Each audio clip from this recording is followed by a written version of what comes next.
Je m'appelle Elena. Je suis morte pendant quelques minutes pendant une opération, et pendant ce temps hors du corps, j'ai vécu quelque chose que je n'ai jamais oublié. Quand tout est devenu noir, j'ai ressenti une étrange paix, mais en même temps un poids énorme, tout ce que je portais en moi. La peur, la culpabilité, les prières restées sans réponse. Et puis, une lumière est apparue. J'ai su qui c'était avant même de le voir. Jésus se tenait devant moi. Son regard n'était pas celui du jugement, mais celui de la vérité et de la compassion. Il m'a dit d'une voix douce mais autoritaire, « Avez-vous déjà prié avec toute votre foi, espérant un miracle, mais ayant toujours l'impression que quelque chose n'allait pas en vous ?» À ce moment-là, j'ai commencé à pleurer. Je savais qu'il s'adressait à moi, mais aussi à des millions de personnes qui vivent la même épreuve. Je sais combien il est douloureux de sentir que vos prières ne sont pas exaucées. Il a continué, mais il y a quelque chose que peu de gens réalisent. Ce n'est pas la prière qui est mauvaise, c'est ce que vous faites après. Tandis qu'il parlait, j'ai vu des visages, des gens à genoux, implorant de l'aide, certains en larmes, d'autres dans un profond silence. J'ai vu des cœurs qui priaient, puis sombraient dans la peur, le doute et le désespoir. Vous n'avez pas été créés pour vivre dans ce cycle de frustration. Jésus a dit, « Et c'est pour cela que je vous ai amené ici, pour vous montrer 5 erreurs qui ferment les portes du paradis. » Mon corps tremblait, mais mon âme brûlait. Je savais qu'il allait révéler quelque chose que le monde avait besoin d'entendre. Il a regardé en moi et m'a dit, « Ce que je vais te montrer ne concerne pas la religion, mais la communion. Ce qui se passe quand on prie et qu'on doute à nouveau. » Jésus m'a tendu la main et soudain, j'ai été transporté dans un lieu qui ressemblait à l'intérieur de chaque prière sur terre. J'ai vu des milliers de cœurs battre, certains vibrants de lumière, d'autres lourds, emplis d'ombre. Chaque battement était une supplication, une douleur, un cri. Il m'a dit, « Imaginez que vous êtes au combat et que votre seule arme est la prière. La Bible dit que la prière d'un juste est une force puissante, capable de remporter même les plus grandes guerres spirituelles. » Tandis que je regardais, il a montré des gens qui priaient en larmes, mais qui s'abandonnaient rapidement au péché. Je l'avais fait moi-même tant de fois. J'ai demandé pardon et le lendemain, j'ai recommencé la même erreur. J'ai eu honte, comme beaucoup de commentaires qui remplissent les réseaux sociaux aujourd'hui, de supplications désespérées. « Seigneur, j'ai encore péché. Même après avoir prié, je suis encore faible. » Jésus m'a regardé et m'a dit, « Il ne s'agit pas seulement de me parler, mais de rester avec moi. Le problème n'est pas la faiblesse, mais le fait de s'accrocher au péché dont je t'ai déjà libéré. La première chose que vous ne devriez jamais faire après avoir prié est de retourner à ce qui vous détruit. » Il a révélé, « Ne vous attachez pas au péché. » Puis il m'a montré une femme qui venait de prier pour sa délivrance, mais qui, quelques minutes plus tard, avait rappelé l'homme qui l'avait blessé, répétant le cycle. J'ai vu un homme demander pardon pour sa dépendance, mais qui, peu après, a été submergé par le même désir. Jésus a dit, « Chaque fois que vous faites à nouveau le mauvais choix, vous dites au ciel que votre prière n'était pas vraie. Tu n'as pas besoin d'être parfait pour me parler. Suite, si c'était le cas, personne ne pourrait prier. Mais lorsque le repentir est réel, le cœur change de direction.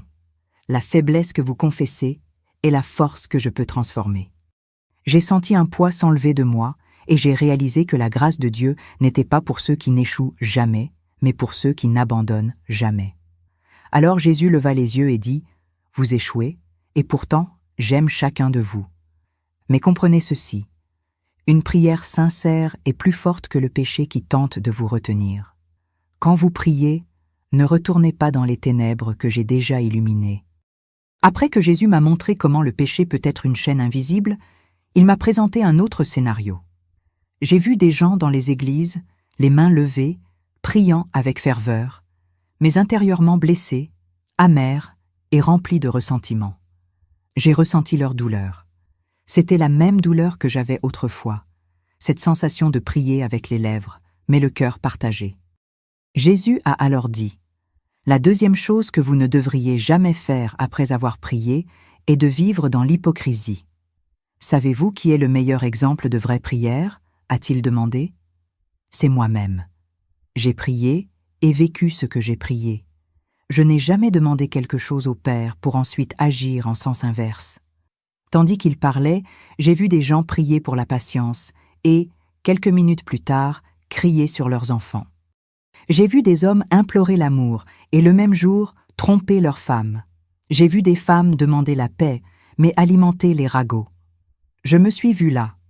C'était comme si Jésus disait « Tu dis m'aimer, mais tu dis du mal de ton frère. Tu dis me faire confiance, mais tu désespères au premier signe de difficulté. La Bible dit qu'avec ta langue tu me bénis, et qu'avec la même langue tu blesses ceux qui sont faits à mon image. » Il a dit tristement. La même source peut-elle donner de l'eau douce et de l'eau amère? Non, Helena, c'est impossible. Alors j'ai compris ce qu'il voulait, que la foi ne soit pas seulement un joli son, mais un mode de vie. Il m'a montré le cœur d'un homme qui semblait fort aux yeux des autres, mais qui pleurait secrètement la nuit, disant « Seigneur, je t'aime, mais je ne peux pas être celui que je prie. » Et Jésus lui a répondu par la même phrase qui résonnait en moi « Je ne recherche pas la perfection, je recherche la vérité. Le paradis passe par les cœurs sincères. Il ne sert à rien de paraître saint s'il y a du mensonge en vous. Suite. En prétendant être quelqu'un devant les hommes, tu t'éloignes de moi. Ne cache pas ce qui te fait mal, confesse-le. L'hypocrisie est la distance entre ce que tu pries et ce que tu vis. » Ces mots m'ont profondément blessé. J'ai compris que Dieu ne veut pas de performance spirituelle, mais de véritable confession. Jésus ouvrit alors ses mains et je vis les cicatrices. Il me dit « Ces marques n'ont pas été faites pour les parfaits, mais pour les brisés. Soyez fidèles, et vous verrez les cieux s'agiter. » Jésus m'a emmené dans un champ couvert de nuages, et là, chaque goutte qui tombait semblait une larme. Il m'a montré des cœurs qui priaient avec foi, mais qui étaient vite engloutis par le doute. Et il a dit, la troisième erreur que commet mon peuple après avoir prié est d'oublier mes promesses. Quand vous priez, vous me faites part de vos peurs, de vos joies, et vous demandez que mes promesses s'accomplissent. Il a expliqué. Mais dès qu'ils ont fini de parler, l'ennemi murmure « Et si rien ne se passe ?» Et vous le croyez. J'avais honte. C'était comme s'il décrivait exactement ce que je faisais. Combien de fois j'ai prié pour avoir de l'aide, et quelques minutes plus tard, j'ai dit « De toute façon, rien ne changera. » Jésus m'a montré une femme agenouillée, en pleurs, et j'entendais ses pensées « Seigneur, je te cherche, mais je ne pense pas mériter ta réponse. » Il m'a regardé et m'a dit « Elle est comme des millions d'autres enfants qui croient plus à la culpabilité qu'à ma grâce. Pourquoi poses-tu des questions et crains-tu ensuite l'avenir ?» demanda Jésus. « Si j'ai promis de prendre soin de toi, pourquoi agis-tu comme si j'avais oublié ?» Il m'a rappelé ces paroles éternelles. Dieu n'est pas un homme pour mentir, ni fils d'un homme pour se repentir. Il parle et n'accomplit pas. Il promet et ne tient pas. Ces mots résonnaient en moi avec force. C'était comme s'il me disait « Tu doutes de moi parce que tu doutes de toi-même. » Oh, et puis, il a révélé « Chaque fois que la peur survient après la prière, vous dites que le problème est plus grand que la puissance de Dieu. » J'ai vu une jeune femme en larmes écrire dans un cahier « Seigneur, je prie tous les jours, mais je n'ai toujours pas la paix. » Et Jésus a répondu « Elle a oublié que j'avais promis une paix qui surpasse toute compréhension, non pas la paix que le monde donne, mais la paix que j'ai. » À ce moment-là, j'ai compris. Le doute est le pont brisé entre ce que nous demandons et ce que Dieu fait. Même quand tu ne ressens rien, crois, il a dit. Le silence n'est pas une absence, c'est une préparation. La promesse n'a pas failli, elle mûrit. Tandis qu'il parlait, une lumière m'est tombée dessus et j'ai senti le poids de mes doutes s'évanouir. Jésus m'a regardé et a conclu. Quiconque se souvient de mes promesses ne craindra pas le temps, car il sait que mon timing est parfait. Jésus m'a conduit dans un lieu rempli de voix. Chaque son était une prière offerte à cet instant précis sur terre. Mais au milieu de ce concert de requêtes, il n'y avait presque aucune voix de gratitude. Il soupira profondément et dit « La quatrième chose que vous ne devriez jamais oublier après avoir prié est de rendre grâce. Souvenez-vous de ce que j'ai fait au tombeau de Lazare. Suite. Avant que le miracle ne se produise, j'ai levé les yeux et j'ai dit « Père, je te remercie de m'avoir entendu. J'ai vu cette scène devant moi, la pierre roulée, l'odeur de la mort encore présente dans l'air. Et pourtant, Jésus louait avant même de voir la réponse.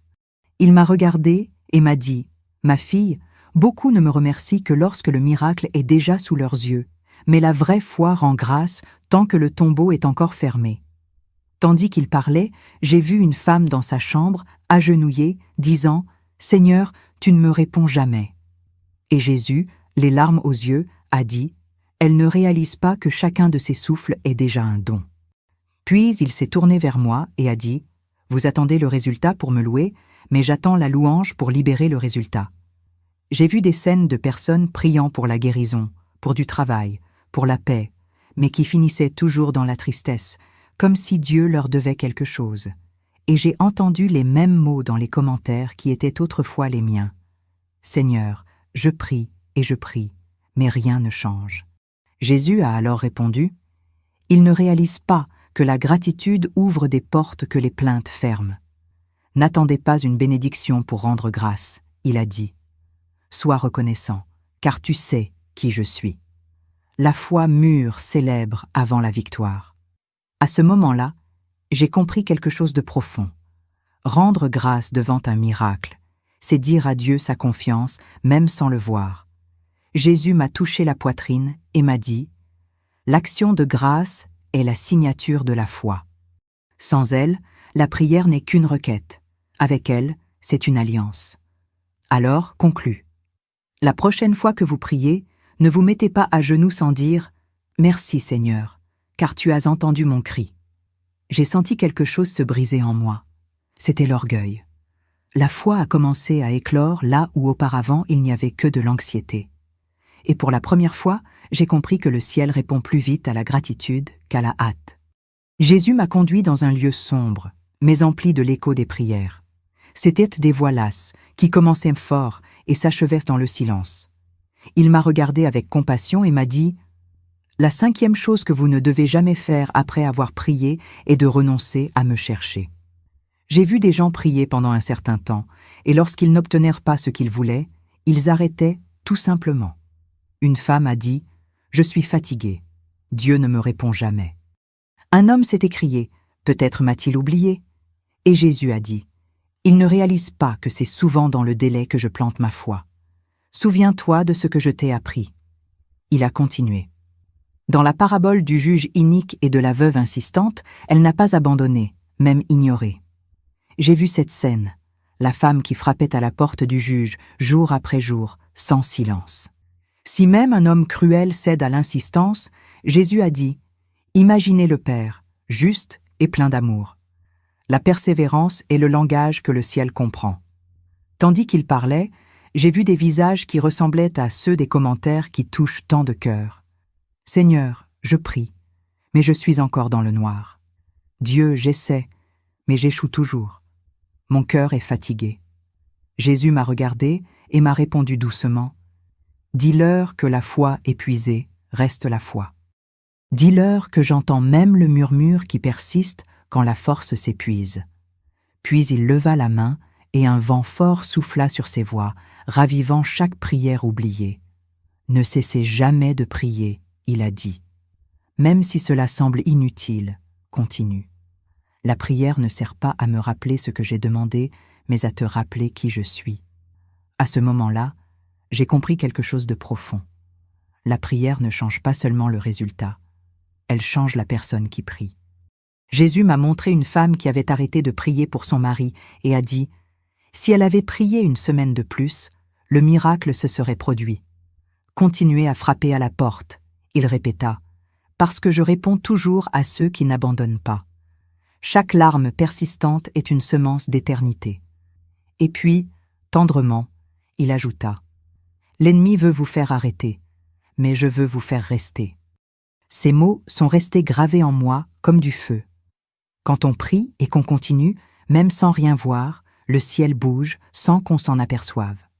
Après m'avoir tout montré, Jésus resta silencieux un instant. Le vent autour de lui semblait contenir chaque mot qu'il allait dire.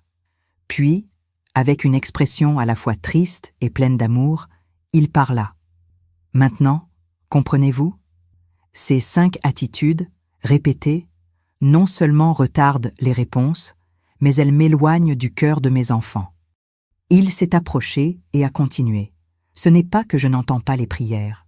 C'est juste que, souvent, quand j'ai fini d'écouter, mes enfants ont déjà commencé à douter. Ils demandent avec foi, mais ils vivent comme si je n'allais pas agir. J'ai senti les larmes me monter aux yeux. Et il a continué. Ces erreurs, péchés non confessés, hypocrisie, doute, manque de gratitude et abandon forment un mur invisible entre l'homme et le ciel. Je veux les bénir, mais beaucoup ne me laissent pas entrer. C'est à ce moment-là que Jésus m'a montré des scènes de milliers de personnes.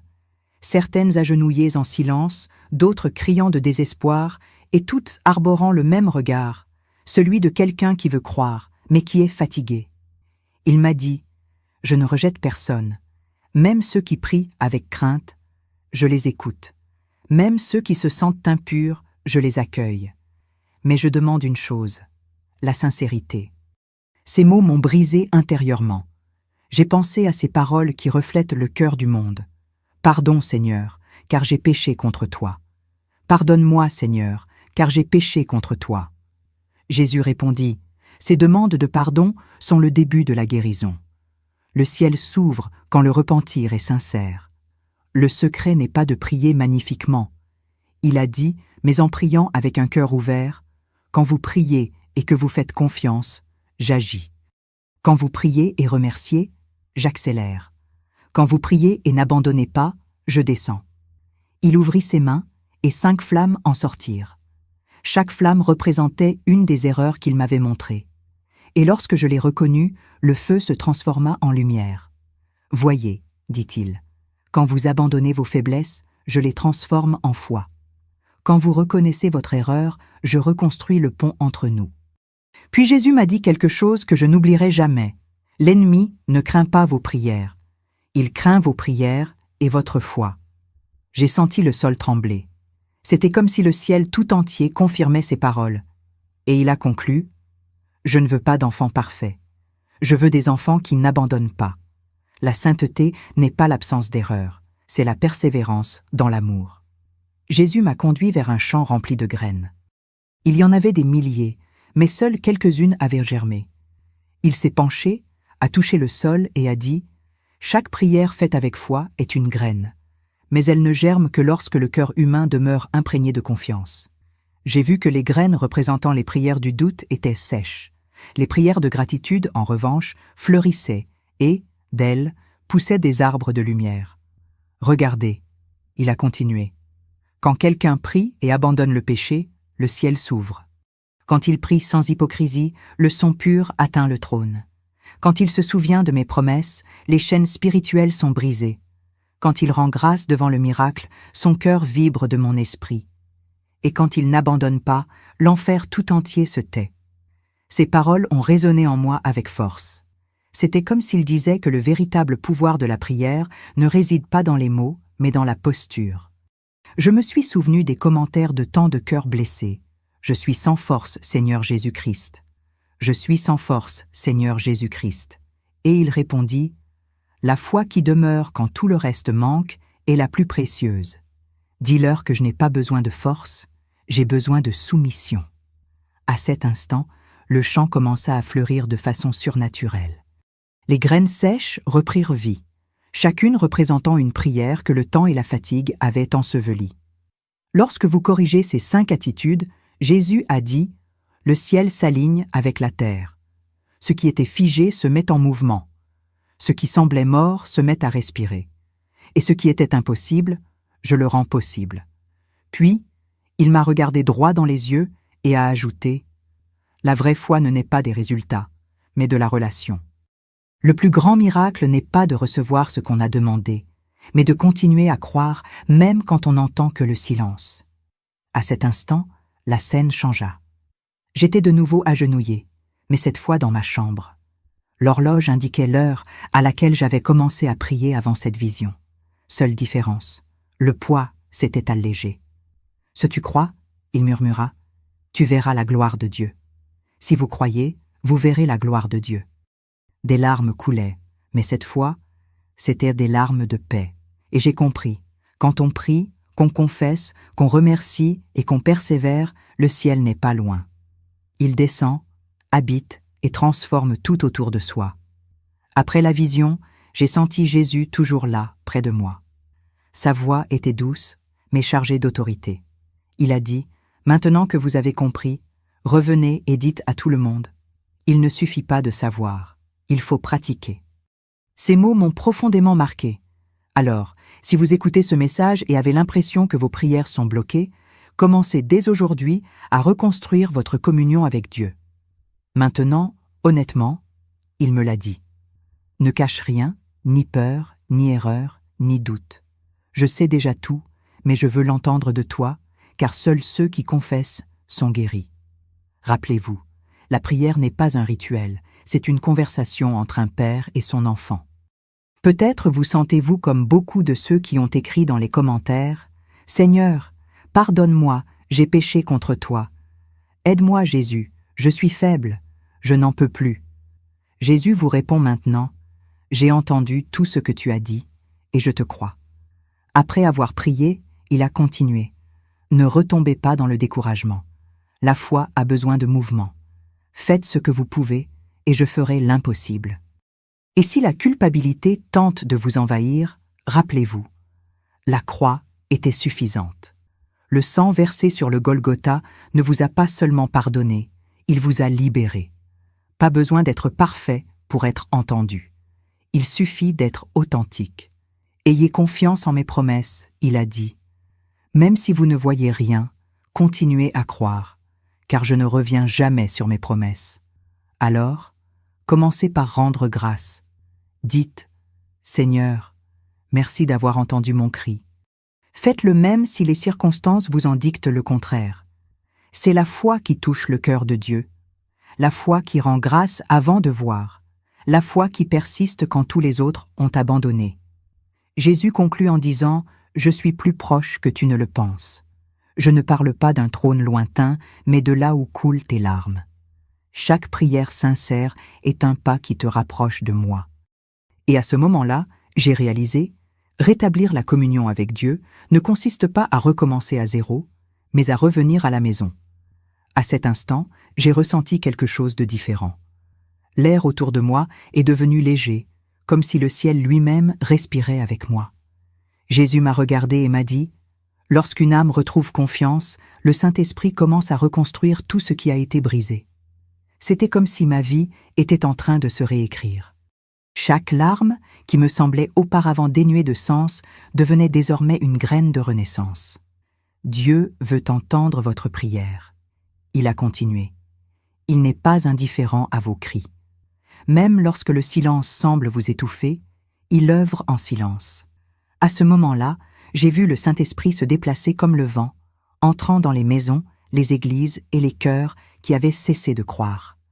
Et Jésus dit, « Vous connaissez ces gens qui prient en pleurant, pensant que je ne les entends pas? Je suis à genoux à côté d'eux. » Je me suis souvenu de tant de voix dans les commentaires. Je traverse un moment sombre de ma vie avec des difficultés. Je traverse un moment sombre de ma vie avec des difficultés. Jésus répondit avec tendresse, « Je suis la lumière qui brille même dans les ténèbres. Quand la foi renaît, l'enfer est silencieux. » Restaurez la confiance, il a dit, car l'Esprit Saint n'habite pas là où règne la peur, mais là où règne l'espérance. Et même lorsque le corps est las, l'esprit peut à nouveau danser. J'ai vu cela se produire sous mes yeux. Les gens agenouillés ont recommencé à sourire. Les mères ont recommencé à chanter. Les pères ont recommencé à serrer leurs enfants dans leurs bras. Tout cela parce qu'ils ont recommencé à croire que Dieu se soucie encore d'eux.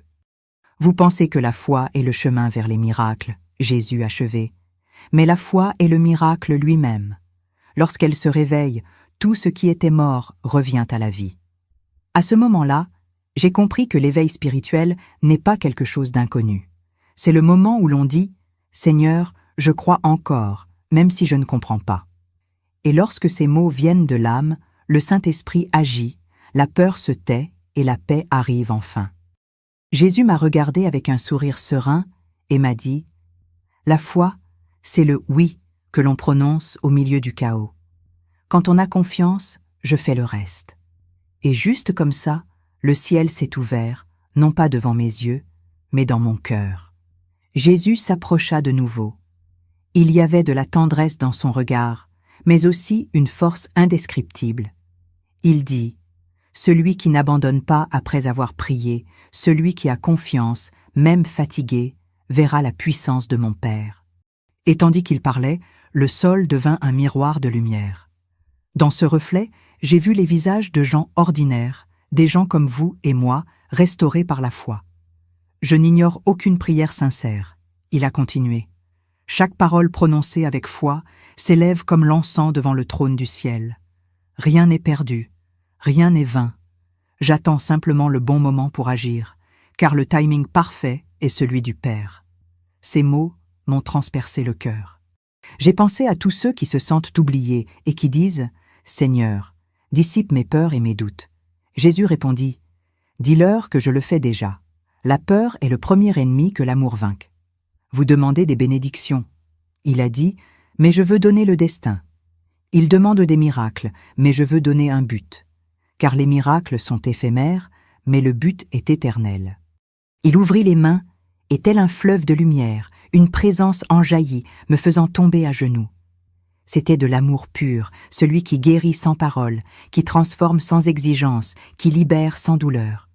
Ceux qui appliquent ce qu'ils ont entendu, Jésus a dit « Vous verrez des portes s'ouvrir là où il y avait autrefois des murs.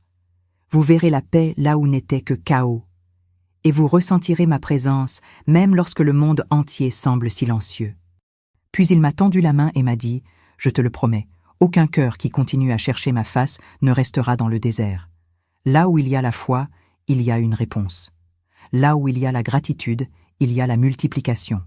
Là où il y a la persévérance, il y a la victoire. » À ce moment-là, j'ai vu les mots « Ne crains pas »,« N'ayez pas peur », écrits dans le ciel en lettres de feu.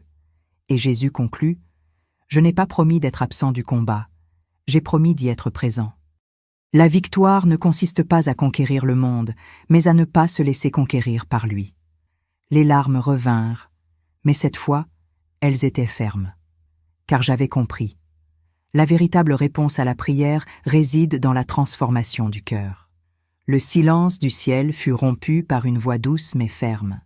Jésus dit « Si tu veux que les portes de Dieu te soient toujours ouvertes, prie sincèrement, ne vis pas dans l'hypocrisie, crois à mes promesses.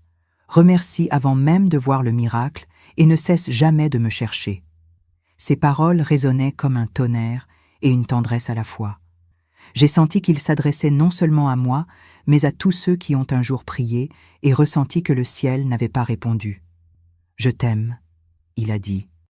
Même lorsque vous doutez, même lorsque vous m'oubliez, même lorsque vous me demandez quelque chose et que vous abandonnez ensuite, je suis toujours là. Et à ce moment-là, j'ai réalisé que l'amour de Dieu ne se mesure pas au nombre de miracles que nous recevons, mais à la patience avec laquelle il attend notre retour. Jésus leva alors les mains et d'une voix d'autorité céleste déclara « À partir d'aujourd'hui, toute prière sincère sera entendue. Tout cœur qui se tourne vers moi sera restauré, et quiconque se sent faible, je le soutiendrai. » J'ai vu une lueur balayer la terre, comme si chaque maison, chaque pièce, chaque âme blessée était visitée par une lumière douce et réelle. Et il dit « Dis-leur que je me tiens toujours à la porte et que je frappe. Je ne frapperai pas éternellement, mais il est encore temps. Que personne ne s'endorme dans le désespoir, pensant qu'il est trop tard. Le Père attend toujours, l'Esprit parle toujours, et le Fils sauve toujours. Ne renoncez jamais à prier. » Il a conclu. Car la prière ne change pas seulement les choses, elle change les cœurs. Et, me regardant avec le même regard qui un jour avait regardé Pierre, Marie et le brigand sur la croix, il murmura « Dis-leur, je reviens, et je veux retrouver la foi, pas la peur. J'ai senti le sol disparaître. Je suis revenu à la réalité, le cœur brûlant et les yeux remplis de larmes. Tout était pareil, et en même temps, rien n'était pareil. Maintenant, je comprends. Chaque prière est une rencontre, chaque larme, un autel. Chaque Amen, une graine que le ciel recueille avec amour. Que Dieu vous bénisse Il l'a dit pour la dernière fois. Et je le répète maintenant, en vous regardant, que le Seigneur vous bénisse et vous garde, qu'il restaure votre foi, votre voix et votre cœur. Et puisses-tu, désormais, ne plus jamais prier simplement pour demander, mais pour aimer. Si ce message vous a parlé, ne partez pas d'ici en silence. Écrivez dans les commentaires « Seigneur, restaure ma foi ». Ce n'est pas seulement une phrase, c'est un acte d'abandon, un pas de foi vers le ciel. Partagez cette vidéo avec quelqu'un qui prie également et se sent fatigué. C'est peut-être à travers vous que Dieu atteindra une âme qui est sur le point d'abandonner.